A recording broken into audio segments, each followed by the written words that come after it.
Hi everyone, सभी प्यारे बच्चों का वॉर्म वेलकम करता हूँ वाईटी योर इंग्लिश ट्यूटर पे। 14 मई की क्लास है अपनी आज की और सेकंड एडिटोरियल द हिंदू का पढ़ेंगे। मर्डर एंड मोटिव इसका टाइटल है। किसका मर्डर है भाई इसमें? एक एंटी सुपरस्टिशन एक्टिविस्ट थे। एंटी सुपरस्टिशन यानी अंधविश्वास से लड़ने वाले।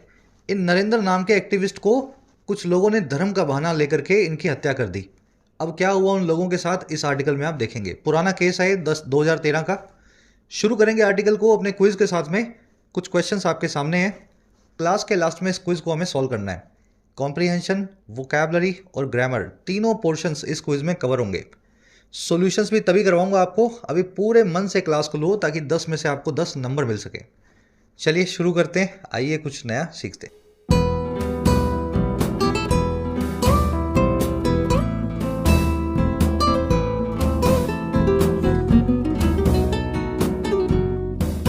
Alright, murder and motive. देखिए, मर्डर का मतलब होता है हत्या, आप जानते ही इस वर्ड को। और मोटिव का मतलब होता है आपका इरादा, किस इरादे से आपने हत्या की। चलिए, इस मतलब ये है इस लाइन का, हत्यारों को तो आपने जेल में डाल दिया, उम्र कैद की सजा दे दी, लेकिन हत्या के पीछे जो उनका मोटिव था उस मोटिव को आज तक आप बाहर नहीं ला पाए। मोटिव यही था कि इन्होंने धर्म का नाम लेकर के धर्म की आड़ में अंधविश्वास से लड़ने वाले आदमी को मारने की कोशिश की। इस मोटिव को ऑन पेपर कोर्ट की प्रोसीडिंग्स में बाहर नहीं लाया जा सका। टाइटल पैराग्राफ को देखते हैं। कह रहे Dabholkar's killers get life term but failure to unearth whole plot is concerning. कह रहे जो दाभोलकर नाम के एक्टिविस्ट थे, नरेंद्र दाभोलकर, इनके किलर्स को मिलती है लाइफ की टर्म, इनके हत्यारों को मिलती है उम्र कैद। लाइफ टर्म यानी उम्र कैद। कह रहे लेकिन जो फेलियर या नाकामयाबी है अनअर्थ करने की, रिवील करने की, डिस्क्लोज करने की, खुलासा करने की, पूरे प्लॉट को, पूरे षड्यंत्र को, पूरी कॉन्स्पिरेसी को, वो कंसर्निंग है, बड़ी चिंताजनक है। लाइफ टर्म देने के बाद भी सीबीआई कोर्ट में प्रूव नहीं कर पाई कि इन लोगों ने किस वजह से दाभोलकर को मारा था। हम सभी को पता है क्यों मारा था। एंटी सुपरस्टिशन एक्टिविस्ट को कोई क्यों मारेगा? वही आदमी मारेगा जिसको सुपरस्टिशन में विश्वास है, जिसको लगता है कि सुपरस्टिशन करने से मेरा धर्म बचा रहेगा। तो इन लोगों ने जिस वजह से मारा था उस वजह को ये ऑन पेपर ला नहीं पाया सुप्रीम कोर्ट में सीबीआई, और ये फेलियर जो है इनके ना ला पाने का इस पूरी षड्यंत्र को, ये बड़ा चिंताजनक है, बड़ा ही कंसर्निंग है। किलर्स की वर्ब है गेट, प्रेजेंट इंडेफिनिट टेंस में लिखा गया है। कल ही मैंने आपको बताया था जितनी भी हेडलाइंस होती हैं उनको हमेशा प्रेजेंट इंडेफिनिट टेंस में लिखा जाता है ताकि आपको उससे ऐसी फीलिंग आए कि आप इस पूरी घटना को लाइव देख रहे हैं, है ना। किलर्स को मिलती है मौत की सजा, अरे मिल चुकी मौत की सजा, लेकिन ये इंडेफिनिट टेंस में लगा करके आपको ये बताएगा कि लाइव कमेंट्री आप सुन रहे हैं। ठीक है, फेलियर की वर्ब है इस। अनअर्थ करना, रिवील करना, डिस्क्लोज करना, किसी चीज़ से पर्दाफाश करना, समझ गए ना, किसी चीज़ का भांडाफोड़ करना। इस वर्ड को आप आगे डिटेल में देखेंगे। ठीक है, डिस्कवर, अनकवर, रिवील, एक्सपोज सभी इसके सिनोनिम्स हैं। चलिए अब जल्दी से आगे बढ़ के इस आर्टिकल की वोकैबुलरी पर नज़र डालते हैं। सारे वर्ड्स एक साथ देख लो ताकि आप इसको स्मूथली पढ़ सको। इस टेलीग्राम ग्रुप को ज्वाइन करें सभी पीडीएफ्स और नोट्स के लिए। क्लास को एक लाइक और एक शेयर जरूर से देना। टेलीग्राम ग्रुप को ज्वाइन करने के लिए आपको @योर इंग्लिश ट्यूटर टाइप करना है। टेलीग्राम में आपको ग्रुप मिल जाएगा।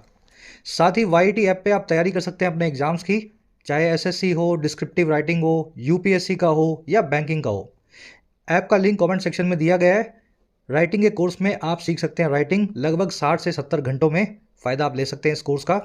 यूपीएससी के कोर्स में आप अपना मीडियम चेंज कर सकते हैं, किसी और लैंग्वेज से इंग्लिश में माइग्रेट कर सकते हैं। यूपीएससी के सभी एस्पेक्ट्स कवर्ड हैं, answer writing, essay writing, descriptive writing, CSAT. SSC और बैंकिंग के कोर्स में आपको सारे वैरायटी के क्वेश्चन सोल्व करना सिखाया जाता है। 100 से 1.25 घंटों के कोर्सेज हैं, आप भरपूर अपनी प्रैक्टिस कर सकते हैं। कोई क्वेश्चन हो, क्वेरी हो, टीम का नंबर है व्हाट्सएप, आप इस नंबर पे टीम से जुड़ सकते हैं via WhatsApp. Alright, vocabulary sheet अपनी आज की। फर्स्ट वर्ड शुरू करेंगे डिबंक से। देखिए, डिबंक का मतलब होता है किसी चीज़ की मिथ्स जो होती है ना, कोई झूठ होता है, उस झूठ का खुलासा करना, है ना। कोई जैसे बाजार में चल रही है कोई अफवाह चल रही है, फिर सरकार कोई एडवाइजरी इशू करे और बताए कि ये अफवाह गलत है, तो सरकार उस अफवाह को डिबंक कर रही है। एक्सपोज करना फॉल्स क्लेम्स को या मिथ्स को। अब देखो, डिबंक करना ही अनअर्थ करना होता है, अनकवर करना होता है, रिवील करना होता है, एक्सपोज करना होता है। अर्थ का मतलब होता है मिट्टी, किसी चीज़ के ऊपर से जब आप मिट्टी हटाते हो, सबके सामने वो चीज़ आती है ना, यही होता है अनर्थ करना। अर्थ मतलब ज़मीन या अर्थ मतलब मिट्टी, तो अनर्थ करना यानी मिट्टी हटाना, किसी चीज़ को सबके सामने लाना। The internet is full of anti vaccination myths which need to be debunked. Internet भरा हुआ है एंटी वैक्सीनेशन मिथ से, वैक्सीनेशन के एंटी होने वाली मिथ से, जिनको डिबंक करने की ज़रूरत है, जिनको रिवील करने की ज़रूरत है। इनफैक्ट ये सेंटेंस भी अब ठीक नहीं रहेगा, इसको चेंज करना पड़ेगा। एंटी वैक्सीनेशन मिथ्स जो थी उनमें से कई मिथ्स तो अब सही भी हो गई है ना, जैसे वैक्सीनेशन की वजह से ब्लड क्लॉटिंग होना, हार्ट अटैक्स आना, ये सब चीज़ें अब प्रूवन है कोर्ट्स के अंदर। कंपनियां खुद कह रही हैं कि हमारी वैक्सीन से सब हुआ था या होता है।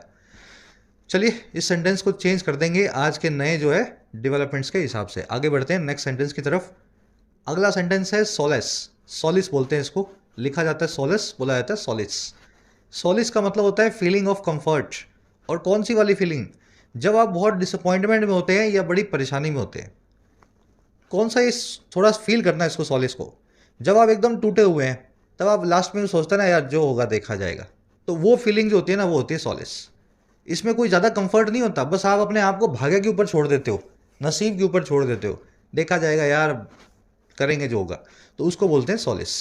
काफ़ी नेगेटिव तरह का ये वर्ड है, लेकिन ये एक तरह से कंफर्ट ही देता है आपको, है ना, जब आप परेशान होना बंद कर देते हो और सब चीज़ों को।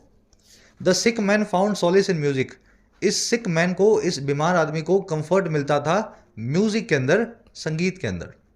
अब सॉलिस को कंसोलेशन भी बोलते हैं, कॉन्डोलेंस भी बोलते हैं, यहाँ सी मैं ऐड कर दूंगा, शायद रह गया, ठीक है। कंसोलेशन नाम का word you will see in the article today. चलिए अगला वर्ड अपने पास अबॉमिनेबल। अबॉमिनेबल मतलब बुरे में भी बुरा, एक्सेप्शनली बैड। ऐसी चीज जिसका नाम सुनते ही, जिसकी बात करते ही आपका मिजाज बिगड़ जाए, है ना, मुंह का टेस्ट बिगड़ जाए, उसको बोलते हैं abominable. Child rape is the most abominable crime. Child rape दुनिया के सबसे खराब क्राइम्स में से एक है, या सबसे खराब क्राइम ही बोल सकते हो आप इसको, है ना। अब अबॉमिनेबल को हीनस भी बोला जाता है। हीनस क्राइम्स, बहुत ही भद्दे और गंदे, समझ गए ना, वो निर्भया केस टाइप के क्राइम्स, हीनस क्राइम्स। तो आज ये हीनस नाम का वर्ड आप आर्टिकल में देखेंगे। ये एक ही बात है, अबॉमिनेबल बोल दो, हीनस बोल दो, इग्रीजियस बोल दो, मकाब बोल दो। मकाब वर्ड तो खास ध्यान रखना, मकाबरे लिखा जाता है और मकाब बोला जाता है, देख रहे हो, मकाबरे, मकाब, ये आर ई दोनों साइलेंट है। तो ये सारे वर्ड से इन वर्ड जो है गंदी चीज़ों को बताने के लिए यूज होते हैं, रिपग्नेंट, इग्रीजियस, मकाब, हीनस। चलिए अगला वर्ड अपने पास कहाँ गया? कंग्लोमरेट। कंग्लोमरेट क्या होता है? एग्जाम्पल देता हूँ मैं आपको। Reliance conglomerate, Tata conglomerate, Mahindra conglomerate, Adani conglomerate, बड़े बड़े जो लार्ज कॉरपोरेशंस होते हैं उनको बोलते हैं conglomerate. Most media platforms are controlled by business houses and conglomerates. ज़्यादातर जो मीडिया प्लेटफॉर्म्स हैं कंट्रोल होते हैं बड़े बड़े बिजनेस घरानों के द्वारा और इनकी कॉरपोरेशंस या कंग्लोमरेट्स के द्वारा, ठीक है। अब कंग्लोमरेट को कार्टेल या सिंडिकेट भी बोलते हैं। ये सिंडिकेट नाम का वर्ड आर्टिकल में आप देखेंगे। सिंडिकेट क्या हो गया? Group of companies, group of people, इस तरीके से बना हुआ एक कॉमन पर्पस के लिए बना हुआ ग्रुप, उसको बोलते हैं जो है सिंडिकेट। चलिए लास्ट वर्ड है अपना आज का, प्रेसिपिटेट। ये वर्ड मैंने शायद आपको बारिश से जोड़ के बताया था लास्ट टाइम। देखिए बारिश को बोलते हैं प्रेसिपिटेशन। अगर आप अभी कोई ऐप खोलो जिसमें आपको आज का क्लाइमेट पता लगे, टेम्परेचर पता लगे, तो वहाँ दिखाएगा प्रेसिपिटेशन कितना है या उसकी परसेंटेज कितनी है, तो वो बताता है कि बारिश होने के चांसेस कितने हैं आज, 20% है या 50% है या 80। तो प्रेसिपिटेशन से ही वर्ड बनाया गया, हमने बनाया है प्रेसिपिटेट। अब जब बारिश ऊपर से नीचे गिरती है तो कैसे गिरती है? बारिश की बूंदें बहुत तेजी से धरती की तरफ चलती हैं। प्रेसिपिटेट का मतलब होता है उन्हीं बारिश की बूंदों की तरह किसी चीज़ को रफ्तार में लाना, किसी चीज़ को फास्ट करना, क्विकन करना, स्पीड अप करना, हेसन करना। Falling sales precipitated the failure of the company. गिरती हुई जो सेल्स थी, बिक्री थी, उन्होंने तेज कर दिया, बारिश की बूंदों की तरह फास्ट कर दिया कंपनी के फेलियर को, कंपनी के, समझ गए ना, डूबने को। वैसे तो कंपनी शायद 10 साल बाद डूबती धीरे धीरे करके, लेकिन अचानक से जो सेल्स गिर गई, बिक्री बंद हो गई, कंपनी जो है 6 महीने में डूब गई। प्रेसिपिटेट कर दिया फेलियर को। याद रहेगा वर्ड ऐसे बारिश से जुड़ा हुआ। प्रेसिपिटेट को एक्सपेडाइट करना भी बोलते हैं, एक्सेलरेट करना भी बोलते हैं। एक्सपेडाइट नाम का वर्ड आप आर्टिकल में आज देखेंगे। तो ये 5 वर्ड्स हैं, डिटेल में आपके हो गए। टेलीग्राम से इस शीट को आप जरूर डाउनलोड करें, रोज की बना करके आपसे शेयर की जाती है ऑन टेलीग्राम। आपको हर रोज की शीट मिल जाया करेगी लिंक के साथ में क्लास के इसी शीट में। चलिए एक समरी आपको दे। समरी ये है कि नरेंद्र दाभोलकर के जो हत्यारे थे उनको मिली है उम्र कैद की सजा, और एक को छोड़ना भी पड़ा जो मास्टरमाइंड था इस पूरे केस का। दाभोलकर को इसलिए मारा गया क्योंकि सुपरस्टिशन के खिलाफ लड़ते थे। बड़े बड़े बाबा, बड़े बड़े चमत्कार करने वाले जो महात्मा संत हैं, उनको ये है ना एक साइंटिफिक मैनर में उनको पब्लिक के सामने एक्सपोज करते थे कि ये चमत्कार नहीं है, हाथ की सफाई है। कुछ लोगों ने एक कार्टेल बनाया, साउथ इंडिया के कुछ लोग थे, और उनको ये लगता था कि ये हिंदू धर्म को एक्सपोज कर रहे हैं। एक्सपोज क्या कर रहे हैं, मतलब हमला कर रहे हैं, और नरेंद्र दाभोलकर को गोली मार के हत्या कर दी। अब इनकी इन्वेस्टिगेशन में पता लगा कि यही लोग दाभोलकर की तरह और भी पहले कई जर्नलिस्ट को मार चुके हैं, जैसे नाम अभी उनके दिखाएगा आपको आगे, है ना, ये वीरेंद्र सिंह तावड़े वावड़े, इनको कईयों को मारा था इन्होंने। हमारा आर्टिकल ये कह रहा है कि उम्र कैद मिला, ये अच्छी बात है, लेकिन कोर्ट के अंदर इस पूरे केस को आपको जो है सीबीआई को अच्छे से एक्सपोज करना था। अभी सीबीआई कुछ बता नहीं पाई कि क्यों मारा है। ऑन पेपर जो है सीबीआई ने बोला कि इन लोगों ने मारा है, हमें नहीं पता क्यों मारा है। तो ये हमें नहीं पता क्यों मारा है ना, इससे इस तरह की घटनाओं को अंजाम देने वाले लोगों को बढ़ावा मिलेगा। अगर एक बार पूरी दुनिया के सामने, पूरे देश के सामने पता लगे कि एंटी सुपरस्टिशन एक्टिविस्ट को जानबूझ के मारा जाता है, तो इससे पब्लिक में भी अवेयरनेस फैलती है। चलिए आर्टिकल को शुरू करते हैं। आज की टोन है डिसअपॉइंटेड, बड़ी ही निराशा दिखा रहा है हत्याओं के पीछे की वजह ना पता लगने पे। It is a matter of some consolation that the two men who shot dead Narendra Dabholkar, rationalist and anti-superstition activist, have been sentenced to life imprisonment by the Sessions Court in Pune। कह रहा जी ये matter है थोड़ी राहत का, consolation का, solace का। कौन सी राहत? वही डिसअपॉइंटमेंट वाली। ये मैटर है थोड़ी राहत का तो दैट वो ये कि दो आदमी जिन्होंने शॉट डेड किया था, मार गिराया था नरेंद्र दाभोलकर को, और ये कौन है? ये एक रैशनलिस्ट और एंटी सुपरस्टिशन एक्टिविस्ट है। कोमा से कोमा के बीच में नरेंद्र के बारे में एडिशनल इन्फॉर्मेशन गिवन है। रैशनलिस्ट मतलब ऐसा आदमी जो रैशनल को देखे, जो लॉजिकल हो, जो थिंकर हो, फिलोसफर हो। ऐसा नहीं है चमत्कार हो रहा है तो ये भी चमत्कार चमत्कार करने लगे। ये चमत्कार के पीछे की सच्चाई को ढूंढेगा। रैशनल हमेशा लॉजिक को ढूंढेगा हर चीज़ में। तो नरेंद्र एक रैशनलिस्ट थे, एक लॉजिकल पर्सन थे, और एक एंटी सुपरस्टिशन, अंधविश्वास के खिलाफ लड़ने वाले एक्टिविस्ट भी थे। कह रहे दो आदमी जिन्होंने इस नरेंद्र नाम के एक्टिविस्ट को मारा, कह रहा है इनको उम्र कैद मिल गई है। They have been sentence to life. और लाइफ इंप्रिजनमेंट कैसे दी गई है? एक कोर्ट के द्वारा दी गई है, सेशंस कोर्ट, जिसका नाम है पुणे के अंदर। सेशंस कोर्ट क्या होती है? छोटी कोर्ट्स, डिस्ट्रिक्ट कोर्ट्स, जो कि छोटे छोटे सेशंस के अंदर फास्ट ट्रैक करके किसी केस को निपटाती हैं। कई सेशंस में निपटाती हैं फटाफट करके, तो इसलिए इनको बोलते हैं सेशंस कोर्ट। समझ गए सेंटेंस को? इट की वर्ब है is, it is a matter of consolation. Consolation यानी राहत। दो मैन जो है, two man, they have been sentence to life. Sentence to life का मतलब होता है उम्र कैद, समझते हो ना? और मौत की सज़ा के लिए क्या लिखते हैं? Sentence to death. तो ये sentence to life, sentence to death, ये फ्रेज को याद रखना, ये ऐसे ही चलेगा।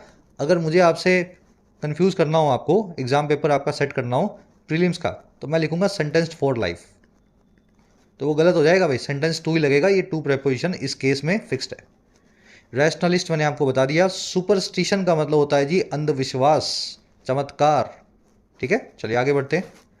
कह रहे जी एट द टाइम या same time it is regrettable that it took over 10 years since the August 13 assassination. कह रहे जी उसी वक्त, एट द सेम टाइम, ये बड़ी खेदजनक बात है, रिग्रेटेबल बात है कि इस मामले को लग गए 10 साल से भी ज़्यादा। इट टुक ओवर 10 years, और कब से? सन 2013 में अगस्त महीने के अंदर हुए असैसिनेशन से, हत्या से। और कह रहे किस काम के लिए? For them to be brought to justice, इन लोगों को जस्टिस तक लाने के लिए, न्याय तक लाने के लिए। तो 2013 के केस को 2024 में अगर आप सेटल कर रहे हो तो 11 साल लगे ना, तो 11 साल से ज़्यादा लग गया इन लोगों को, समझ गए ना, सज़ा दिलाने में। ये भी रिग्रेटेबल है at the same time. It की वर्ब है इज, रिग्रेटेबल यानी खेदजनक, unfortunate, disappointing. It took over 10 years यानी इसको लगे 10 साल से ज़्यादा। असैसिनेशन यानी हत्या, किलिंग, होमिसाइड, एग्जीक्यूशन, किसी को मार देना। अच्छा, ब्रिंग समवन टू जस्टिस यानी किसी को न्याय, किसी से न्याय करना, किसी से इंसाफ करना। अगर वो गलत है तो उसको सजा देना, अगर वो सही है तो उसको इनोसेंट बना करके छोड़ देना। तो ब्रिंग समवन टू जस्टिस, या इसको बोल सकते हैं ब्रिंग समवन टू बुक्स। ठीक है, याद रखें दोनों फ्रेज को, bring to books, bring to justice. Bring to justice में तो फाइनल फैसला हो जाता है, और ब्रिंग टू बुक के अंदर क्या होता है, किसी आदमी को आप केस वेस चलाते हो, उसके खिलाफ एफआईआर लगाते हो, उसको कटघरे में खींचते हो, है ना, इसको बोलते हैं ब्रिंग टू बुक।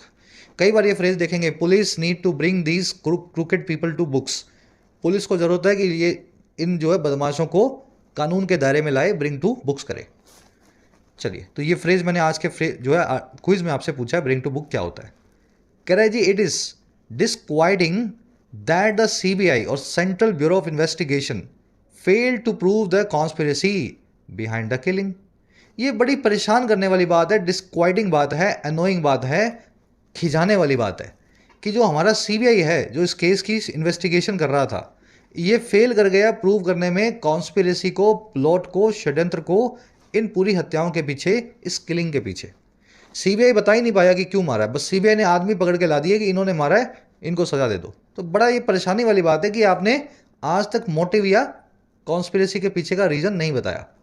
और करे जी, leading to the acquittal of the man arrested as the main conspirator.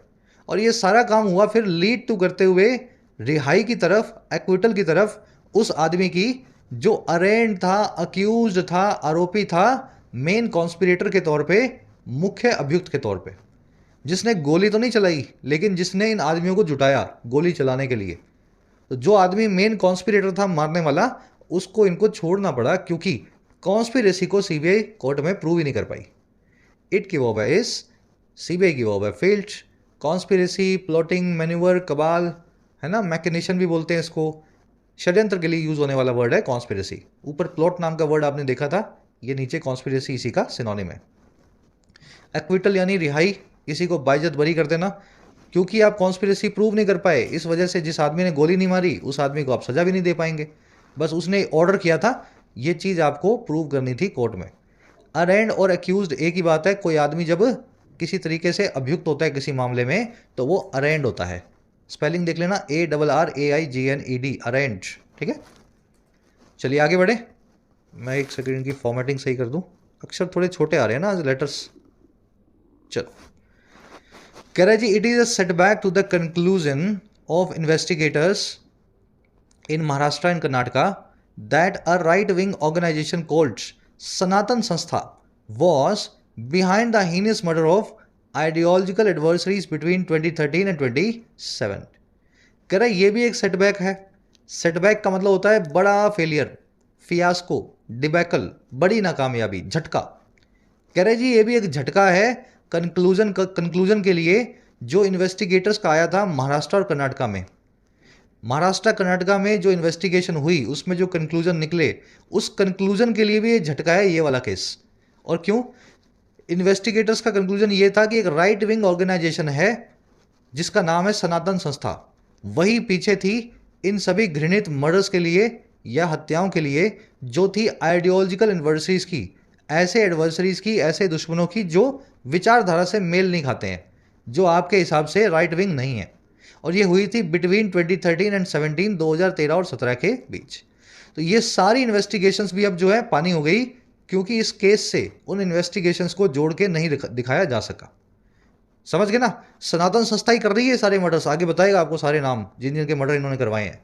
लेकिन इस केस को सनातन संस्था से ना जोड़ पाने की जो नाकामयाबी है, इससे सनातन संस्था के खिलाफ ही जो केस हैं वो कमज़ोर हो गए। 2013 से 17 के बीच में इन्होंने बहुत लोगों को इसी तरीके से मारा है।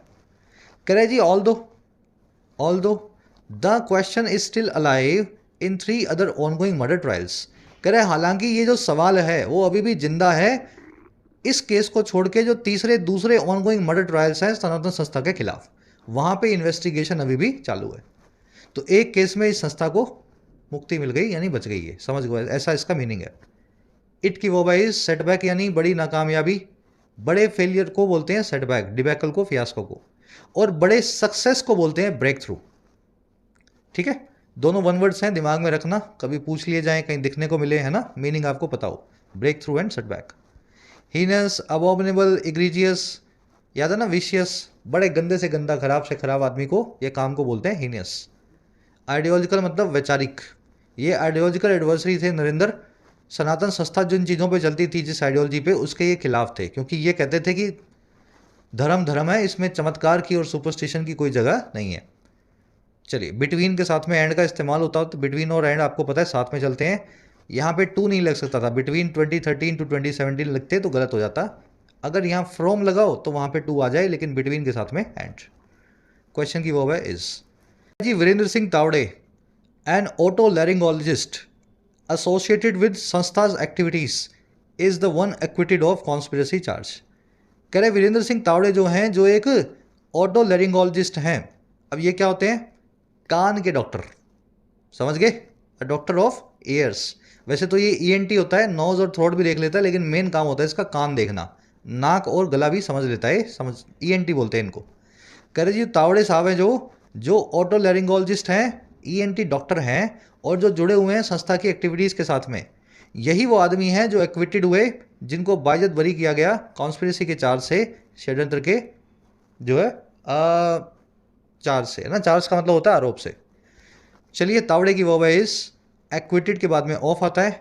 ये सारी प्रेपोजिशन मैं आपके सामने एक बार लिख देता हूँ, जो कि किसी को सजा देने, आरोप लगाने या बाइज्जत बरी करने से रिलेटेड है, ताकि ये प्रेपोजिशन फिक्स्ड वाली आपके दिमाग में बैठ जाए।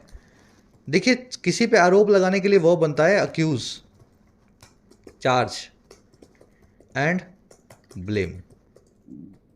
ठीक है, जब आप आरोप लगा देते हैं, अगर उसका आरोप सिद्ध हो जाए तो उसके लिए वर्ड होता है कॉन्विक्ट। ठीक है, convict.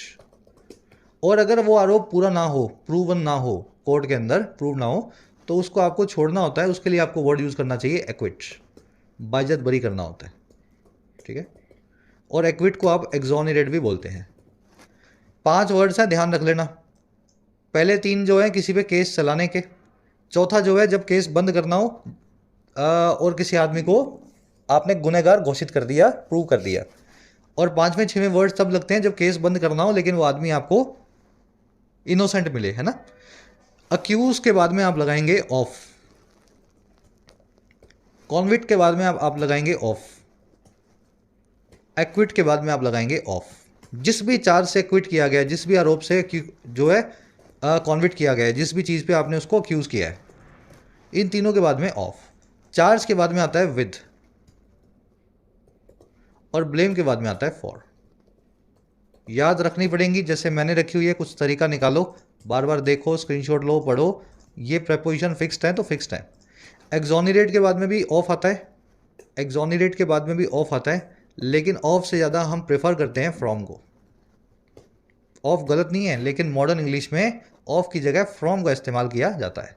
Accused of murder, charge with rape, blame for stealing, convicted of conspiracy, acquitted of terrorist activities, exonerated from the case. ऐसे इन प्रेपोजिशन को आपको यूज़ करना है, सारी एक जैसी हैं। ऑफ ऑफ लगा हुआ है, और बाकी एक दो जो अलग हैं वो देख लेना।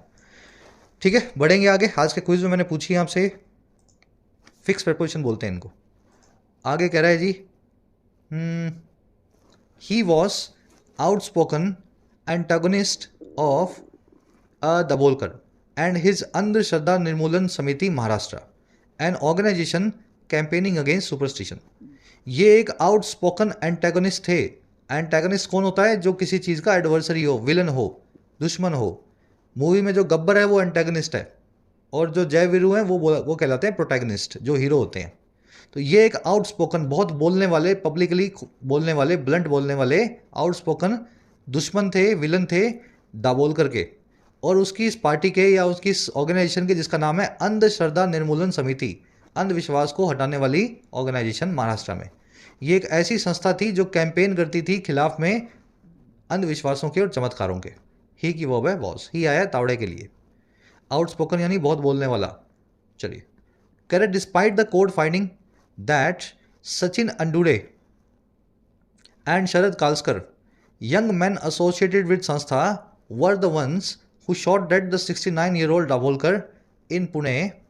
It criticized the failure to unmask the masterminds.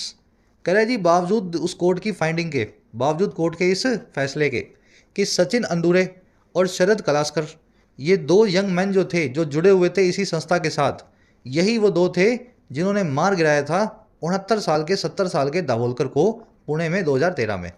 बावजूद कोर्ट की इस फाइंडिंग के, इस कोर्ट ने क्रिटिसाइज किया जो है सीबीआई के फेलियर को, जो है अनमास्क या अनअर्थ करने की, एक्सपोज करने की इन मास्टरमाइंड्स को जिन्होंने मरवाया था। तो कोर्ट ने इन दोनों को सजा दी और सजा देते हुए इस चीज़ को क्रिटिसाइज भी करके बोला कि आप अभी तक क्यों नहीं बता पा रहे हैं कि मास्टरमाइंड कौन है, आप उसकी पूरी कॉन्स्पिरेसी को प्रूव क्यों नहीं करते हैं कोर्ट में। सीबीआई वालों को बोला। सचिन और शरद दोनों की वर्ब हुआ है इन दोनों के लिए, हु शॉट डेड, जिन्होंने मार गिराया। इट की वर्ब क्रिटिसाइज, इट आया वर्ब जो है कोर्ट के लिए। मास्टरमाइंड होता है जो किसी काम को अंजाम दे, सोचे, जो किसी काम की नींव रखे, समझते हैं ना मास्टरमाइंड। इसके लिए एक और वर्ड है ऑर्केस्ट्रेटर, जो किसी काम को ऑर्केस्ट्रेट करे, समझ के बनाए एक पे ना पूरा, जिसका खाका तैयार करे दिमाग में। कह रहे this meant that the role of Sanatan Sanstha is yet to be legally established. इसका मीनिंग यही है कि सनातन संस्था का जो रोल है, जो भूमिका है इन सभी हत्याओं में, वो अभी भी बाकी है कि उसको कानूनन तौर पे इस्टेब्लिश किया जाए, सबके सामने रखा जाए। Although the court has noted the manner in which the defense lawyers sought to tarnish the image of Dabholkar and his activities, हालांकि कोर्ट ने इस चीज़ का भी नोट लिया, इस चीज़ का भी संज्ञान लिया, ऑब्जर्व किया उस तरीके को जिसमें जो इन हत्यारों के डिफेंस लॉयर्स थे, इन हत्यारों के डिफेंस में जो वकील थे, वो कोशिश कर रहे थे धूमिल करने की, तार तार करने की, इमेज को ही, छवि को ही, दाभोलकर और उनके कामों की। तो डिफेंस लॉयर्स भाई अपने आदमी को तो बचा नहीं पाए, दोनों आदमियों को सजा हो गई उम्र कैद की, पर कोशिश ये कर रहे थे कि कुछ इस तरीके से केस में बहस करें कि दाभोलकर जो है पागल दिखे, उसकी एक्टिविटीज़ को देख करके लगे ये तो धर्म के खिलाफ है। तो कोर्ट ने भी इस चीज़ को नोट किया कि लॉयर्स जो हैं भरसक कोशिश कर रहे थे दाभोलकर का, समझ गए ना, छवि को खराब करने की, मरे हुए आदमी की छवि को खराब करने की। कोर्ट की वर्ब है हैज़ नोटेड, रोल की वर्ब है इज, दिस की वर्ब है मेंट। टार्निश करना, धूमिल करना, तार तार करना, किसी चीज़ को खराब करना। चलिए अब एक छोटा सा ग्रामेटिकल तो नहीं लेकिन वोकेबलरी का कॉन्सेप्ट है। ऊपर एक वर्ड आया था ओटोलैरिंगोलॉजिस्ट, जो मैंने आपको बताया ENT आई नोज और थ्रोट का स्पेशलिस्ट होता है, ठीक है। अब ये 3-4 डॉक्टर्स के नाम हैं जो आपको पता होने चाहिए। देखो नॉर्मल वाले मैंने लिख रहा, कार्डियोलॉजिस्ट मैंने लिख रहा, पेडिट्रिशियन सभी को पता है, जेरेंटोलॉजिस्ट भी आप मोटा मोटा जानते ही होंगे, है ना। न्यूरोलॉजिस्ट कौन होता है, ये साइकोलॉजिस्ट कौन होता है, साइकोथेरेपिस्ट कौन होता है, ये सबको पता है हमें। ये जो 4-5 जो मैंने और दिखे हैं एक्स्ट्रा 4, ये शायद आपको ना पता हूँ। ऑब्स्टेट्रिशियन, ऑफ्थेल्मोलॉजिस्ट, जिस्ट कर देना, ठीक, नेफ्रोलॉजिस्ट और डर्मेटोलॉजिस्ट लिख रहा हूँ मैं आपके सामने, नोट कर लेना इनको। डर्मेटोलॉजिस्ट वो होता है जो डर्म यानी स्किन को देखे, a doctor of skin and hair, बालों को भी देखता है क्योंकि स्किन से रिलेटेड है बाल भी, ठीक है, डर्मेटोलॉजिस्ट। दूसरा कौन बचा, nephrologist, a doctor of nephrons. Nephron क्या होते हैं, किडनी में, किडनी का ही पार्ट है, ठीक है, नेफ्रॉन्स क्या है, किडनी का पार्ट है, तो यहां मैं किडनी लिख देता हूं, किडनी रिलेटेड इश्यूज। तीसरा बचा ऑफ्थेल्मोलॉजिस्ट, जो कि आंख का डॉक्टर होता है, एन आई डॉक्टर या अ doctor of I related issues, ophthalmologist. और चौथा कौन है, ऑब्स्टेट्रिशियन, ये वो डॉक्टर होता है जो चाइल्ड बर्थ को देखता है, प्रेगनेंसी को देखता है, पोस्ट प्रेगनेंसी के बाद जो कॉम्प्लिकेशंस है उनको देखता है, a doctor related to child birth. तो ये 4 डॉक्टर्स आपको जरूर से पता होने चाहिए, ये 5 को देख लेना, ठीक है। चलो अब आएंगे नेक्स्ट पैराग्राफ पे, अब देखते हैं आगे क्या कहना चाह रहा है ये आर्टिकल। कह रहा है जी, एडिशन सेशंस जज PP Yadav's 171 page judgment rightly points out that the existence of a motive will be insufficient to prove a conspiracy। कह रहा है जी, एडिशनल सेशन जज जो थे PP यादव इस केस में, उनकी 171 पेज की जजमेंट है और वो सही पॉइंट आउट करती है, इशारा करती है इस चीज़ की तरफ कि जो एग्जिस्टेंस है एक मोटिव की, आपका मोटिव होने का एक एग्जिस्टेंस है ना, किसी आपके अंदर कोई एक मोटिव था। कह रहे खाली ये एग्जिस्टेंस जो है ना, ये इनसफिशिएंट होगी, ये नाकाफ़ी होगी प्रूव करने के लिए एक षड्यंत्र को। भाई मैंने आपको मारना था, ये मेरा मोटिव था, तो ज़रूरी थोड़े ना इसके पीछे मैंने 5 लोगों से बात की हो, कॉन्स्पिरेसी की हो। तो कॉन्स्पिरेसी जो है वो बहुत बड़े स्केल पे होती है, उसके लिए ज़्यादा एविडेंस चाहिए हो, खाली मोटिव से आप कॉन्स्पिरेसी को नहीं जोड़ सकते। मेरा आपसे लड़ाई थी, मैंने आपको मार दिया, कॉन्स्पिरेसी कोई थी नहीं। तो इनका ये सही जजमेंट है, सही इनका जो है जज साहब का कहना है। और ये भी कहना है and that reliable and direct evidence is required to show that the accused had acted on motive. कह रहा है, और उनका ये भी कहना है कि एकदम रिलायबल और डायरेक्ट एविडेंस जो है वो ज़रूरी है दिखाने के लिए कि ये जो अक्यूज्ड हैं इन्होंने एक्ट किया था, हरकत की थी ये मोटिव के ऊपर, इसी मकसद के साथ। तो बड़ी अच्छी और तगड़ी एविडेंस मिले तभी हम कॉन्स्पिरेसी को प्रूव कर पाएंगे, है ना। जज साहब का ये मानना है। जज साहब के पेज 71 पेज की जो जजमेंट है, जजमेंट की वर्ब है पॉइंट आउट करना, इशारा करना। एग्जिस्टेंस की वर्ब है विल बी। एविडेंस की वर्ब है इज रिक्वायर्ड। अक्यूज की वर्ब है have acted on. Act on करना यानी किसी चीज़ के ऊपर हरकत करना। कह रहा है जी, however he does find it strange that the defence was seeking to establish during cross examination of witnesses that the victim was anti Hindu.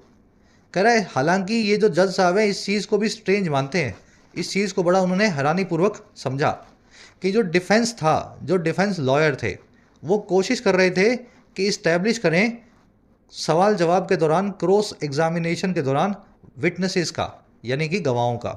और क्या इस्टेब्लिश करें, क्या बात को प्रूव करें? वो ये बात कि जो विक्टिम थे दाभोलकर वो एंटी हिंदू थे, हिंदुत्व के खिलाफ थे।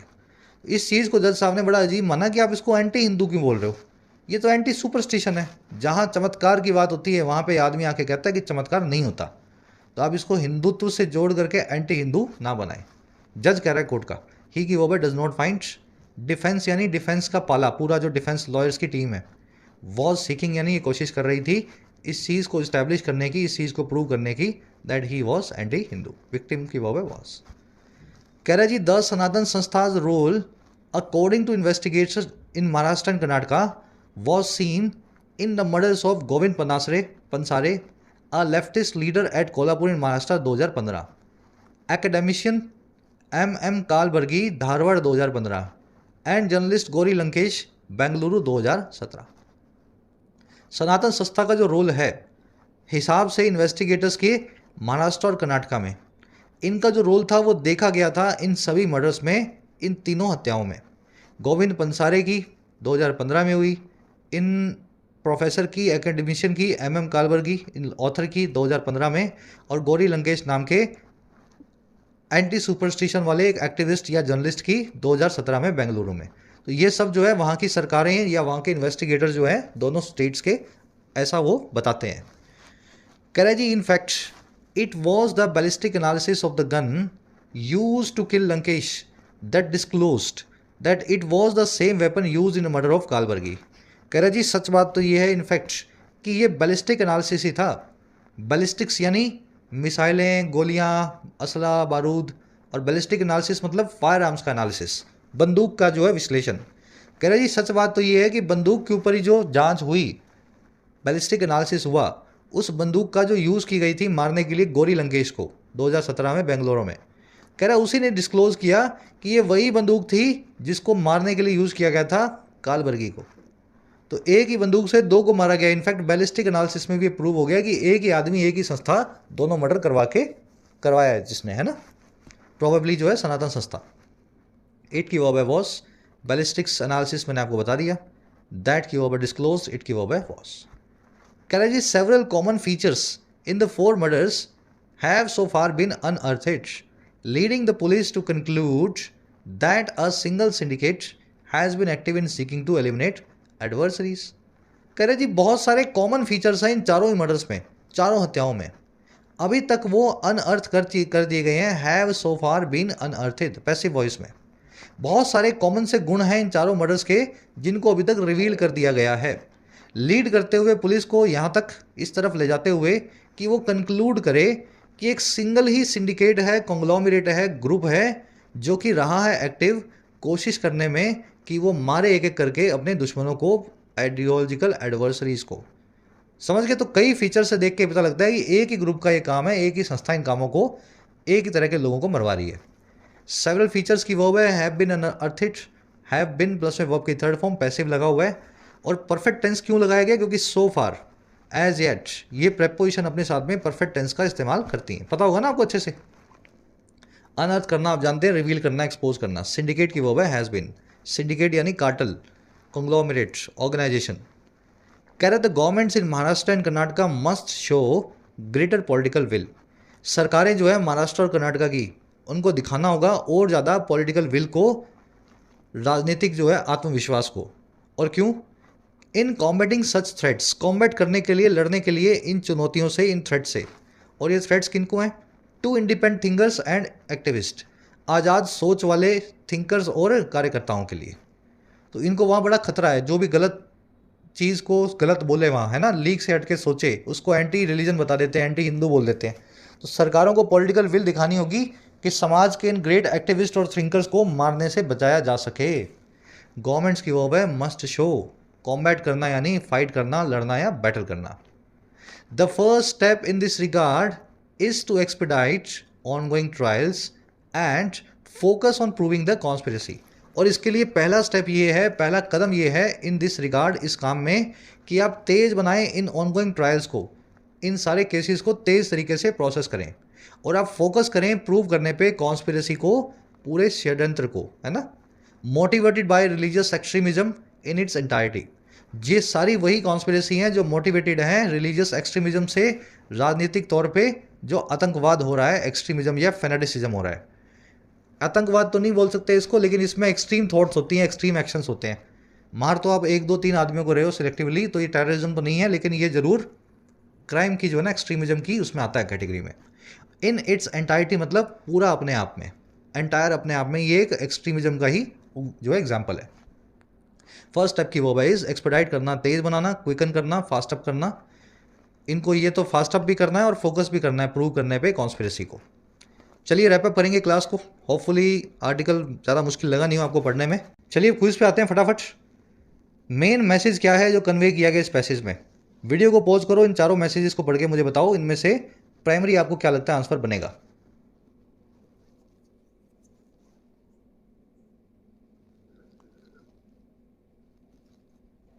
चलो, importance of religious tolerance. Tolerance मतलब सहिष्णुता, रिलीजियस मतलब धार्मिक। क्या धार्मिक सहिष्णुता असहिष्णुता की बात हुई है? बिल्कुल नहीं हुई। Need for Swift justice in murder cases. क्या मर्डर केसेस में फटाफट जस्टिस की बात की गई है? बिल्कुल नहीं। ये केस बना है मर्डर का सुपरस्टिशन के नाम पे। हर मर्डर केस की बात यहाँ नहीं हो रही, समझ गए ना। स्विफ्ट जस्टिस होना चाहिए, लेकिन यहाँ पे केस कुछ और है, खाली मर्डर का नहीं है case. The dangers posed by extremist organisation, बिल्कुल इसी की बात हो रही है। ये जो सनातन धर्म जैसी जो अच्छे अच्छे नाम रख लेती हैं अपने, धार्मिक नाम, और काम क्या करती हैं? मर्डर का। धर्म से मर्डर का क्या कनेक्शन है भाई? समझ गए ना, नाम पे मत जाना। तो ये जो नाम रखने वाली, अच्छे अच्छे नाम रखने वाली धार्मिक ऑर्गेनाइजेशन जो कि काम करती है मर्डर का, इनसे जो डेंजर है समाज को, इसके ऊपर आर्टिकल लिखा हुआ है। The role of judiciary in maintaining order. Judiciary का कुछ ऑर्डर से कनेक्शन है नहीं। ऑर्डर जो है पुलिस को, आर्मी को, पैरामिलिट्री को जो है मेंटेन करना होता है। सी आपका आंसर बनेगा। What is suggested at a first step in combating threats to independent thinkers. पहला स्टेप क्या हो सकता है कॉम्बैट इंडिपेंडेंट थिंकर जो हैं उनको, जो थ्रेट्स हैं कॉम्बैट करने के लिए, उन थ्रेट से लड़ने के लिए पहला स्टेप क्या होगा? ये मेरे ख्याल से बड़ा इजी सा है क्वेश्चन, अभी लास्ट में आया भी था। खुद से सॉल्व करो इसको, फर्स्ट कमेंट में मैंने आंसर डाला है, इस वीडियो के नीचे चेक कर लेना। अब आते हैं बीच में क्वेश्चंस को। देखो, बड़ी कामयाबी को क्या बोलते हैं? फीलिंग ऑफ डिसकम्फर्ट होती है, कंफर्ट होती है, मिजरी में उसके लिए क्या वन वर्ड है? ऑब्स्टेट्रिशियन कौन सा डॉक्टर होता है? यार ये once in a blue moon क्यों रह गया? चलो इसको मैं चेंज कर दूं, इसकी जगह मैं लिख देता हूं नेफ्रोलॉजिस्ट। ठीक है, नेफ्रोलॉजिस्ट कौन सा डॉक्टर है? वन वर्ड लिख दो, इसको भी वन वर्ड। और लास्ट में मीनिंग पूछा है एक्सपेडाइट का, सॉलिस, एक्सेलरेट या सिंडिकेट। तो पांचों वर्ड्स मेरे ख्याल से बड़े इजी हैं, वोकैबुलरी के। आंसर डाल दिए गए हैं फर्स्ट कमेंट में, पहले खुद से ट्राई दो इनको। लास्ट में 3 एरर्स मिलेंगी। पहली एरर मिलेगी सेंटेंस नाम के वर्ड के पास, दूसरी मिलेगी चार्ज नाम के वर्ड के आसपास, तीसरी मिलेगी अक्यूज नाम के वर्ड की वजह से। चलो, आउट ऑफ 10 कितने मार्क्स मिले? मेरे आंसर से अपने चेक करो, आउट ऑफ 10 कितने मिले बताना। 5 मिले या 10 मिले या 2 मिले, जो भी लिखे मिलते हैं ना लिखा करो, शर्माया मत करो। चलिए क्लास जो पूरी देखते हैं बच्चे, पीडी लिख करके बताया करो सर पूरी देख ली है। और ऐसी ही क्लासेस अगर फिर से रिपीट की जाएं इस थीम को, तो पीडीआई लिखा करो सर, इंटरेस्टिंग लगती है। लीगल एडिटोरियल्स भी कभी कभी लाया करो। ये आपका फीडबैक मैकेनिज्म है, मतदान का अधिकार है, अपना मतदान जरूर से कमेंट सेक्शन में दिया करें। कल आपसे लेंगे मुलाकात कल की क्लास में। जिन बच्चों को कोर्सेज की ज़रूरत है, एक्स्ट्रा क्लासेस की ज़रूरत है, you can take the benefits of the courses. Application को डाउनलोड करें YT ऐप को, आपको राइटिंग का, SSC का और बैंकिंग का, इनफैक्ट UPSC का भी कोर्स मिल जाएगा। अफोर्डेबल कोर्सेज है, मेहनत करना चाहते हैं तो ऐप को डाउनलोड करें, कमेंट सेक्शन में लिंक रखा गया है, you can take the benefits. चलिए